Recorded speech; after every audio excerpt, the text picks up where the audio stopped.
I can barely remember what I did last year, let alone what we did as a church between 2017 and 19, but I'll try my best to recap some of the things we did.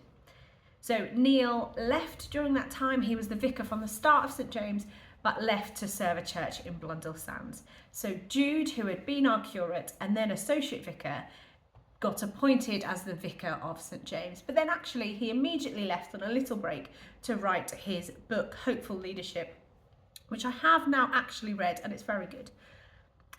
Ed was our curate during that time, and I was part of the ops team, and Debs was our worship leader for some of that time, but left to start ordination training, and Matt joined the team.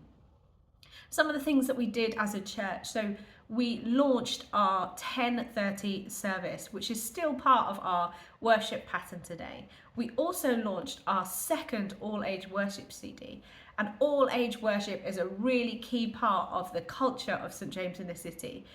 Some of those songs are still sung in the service times today. We also had some quite key building work happen during that time.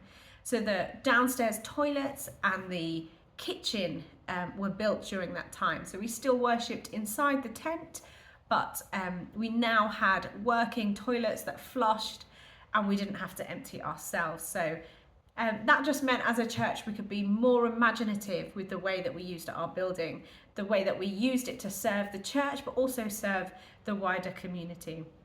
So one of the things we started in that time was minis. In January 2019, we had our first minis meeting. And minis is the midweek toddler group, but it's actually more than just a toddler group, because it was really important to the team that launched minis that minis was a worshipping community. So you could come to the toddler group and you were a key and valued member of the community, but you were also invited to stay and worship, to learn more about Jesus, or to come and make that your place of worship in the week.